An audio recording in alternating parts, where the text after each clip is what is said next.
ពេលនេះមជ្ឈមបូព៌ាកំពុងស្ថិតក្នុងភាពវឹកវរជាទីបំផុតពីប្រទេសទល់នឹងមួយហើយដោយប្រពន្ធចេញពី Fox News នៅថ្ងៃទី28 កុម្ភៈបានទម្លាយថានៅក្នុងប្រតិបត្តិការរួមគ្នាដ៏ខ្លាំងក្លាបំផុតនៅព្រឹកថ្ងៃសៅរ៍នេះអ៊ីស្រាអែលបានកំណត់គោលដៅការិយាល័យមេដឹកនាំកំពូលអ៊ីរ៉ង់ចំណែកឯសហរដ្ឋអាមេរិកវិញទទួលខុសត្រូវក្នុងការកំណត់កំទេចអាវុធដ៏គ្រោះថ្នាក់បំផុតនោះគឺរោងចក្រនុយក្លេអ៊ែរនិងឃ្លាំងមីស៊ីលប៉ាឡេស្ទិកដែលអ៊ីរ៉ង់អាចប្រើប្រាស់ដើម្បីបាញ់សងសឹកមកលើអ៊ីស្រាអែលឬមូលដ្ឋានសហរដ្ឋអាមេរិកយោងតាមសេចក្តីថ្លែងការណ៍មួយពីក្រសួងការពារជាតិអ៊ីស្រាអែលបានដឹងថាប្រតិបត្តិការនេះមានឈ្មោះថា Lion Roar របស់អ៊ីស្រាអែលដែលមានគោលបំណងវាយប្រហាររបបភេរវកម្មអ៊ីរ៉ង់ជាមូលដ្ឋាននិងលុបបំបាត់ការគំរាមកំហែងដល់រដ្ឋអ៊ីស្រាអែលសម្រាប់រយៈពេលវែងយន្តហោះចម្បាំងបំបាំងកាយ S-35 របស់អ៊ីស្រាអែលបានហោះចូលទៅទម្លាក់គ្រាប់បែកចំគោលដៅយុទ្ធសាស្ត្ររួមមានការិយាល័យមេដឹកនាំកំពូលលោកអាយ៉ាតុលឡាអាលីខាម៉ានីវិមានប្រធានាធិបតីនិងមជ្ឈមណ្ឌលបញ្ជាការនៃកងឆ្មាំបដិវត្តអ៊ីរ៉ង់ខណៈដែលអ៊ីស្រាអែលកំពុងតែដេញតាមមេដឹកនាំសហរដ្ឋអាមេរិកឯណោះវិញបានផ្ដោតកម្លាំងយោធាទៅលើការកំទេចរោងចក្រនិងឃ្លាំងអាវុធដែលជាការគំរាមកំហែងភ្លា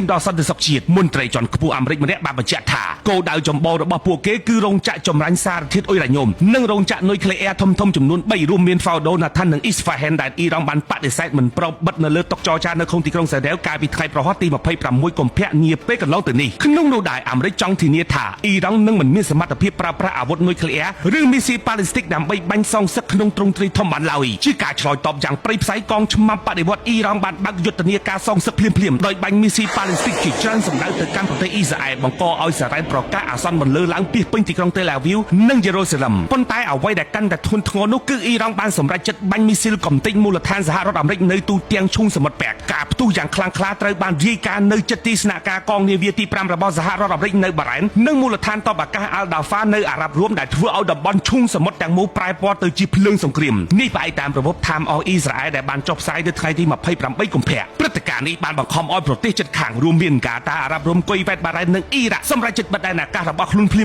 មៗនេះគឺជាលទ្ធផលនៃផែនការដែលលោក Donald Trump និងលោក JD Vance បានរៀបចំទុកជាច្រើនខែដោយប្រើប្រាស់យន្តហោះចម្បាំងបំបាំងកាយ S-35 ដើម្បីហោះចូលទៅកំទេចសត្រូវដោយមិនឲ្យដឹងខ្លួនទោះយ៉ាងវត្តមាននាវាដឹកយន្តហោះ USS Gerald R. Ford គឺជាខ្នងបង្អែកចុងក្រោយដែលការពារខ្នងឲ្យអ៊ីស្រាអែលខណៈដែលមហាអំណាចសហរដ្ឋអាមេរិកកំពុងព្យាយាមបង្ខំឲ្យអ៊ីរ៉ង់ចោះចាញ់និងដាក់អាវុធចោះជាការដោះដូរនឹងការមិនត្រូវសម្លាប់ខ្ញុំសំអាងវណ្ណៈ True Insider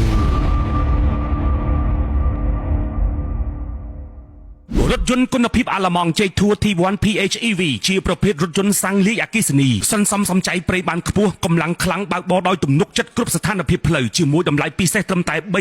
38,800 តែប៉ុណ្ណោះ T1 PHEV បំពាក់ដោយប្រព័ន្ធសុវត្ថិភាពទំនើបកាមេរ៉ា540ដឺក្រេដំបូលនិងផ្នែកខាងក្នុងធំទូលាយផ្ដល់ឲ្យលោកអ្នកនិងគ្រួសារនៅបទពិសោធន៍បើកបរដ៏ល្អឥតខ្ចោះទំនាក់ទំនងមកកាន់តំណែងចែកចាយផ្ដាច់មុខរថយន្ត J2 កម្ពុជាឥឡូវនេះតាមរយៈលេខទូរស័ព្ទ 017 713 713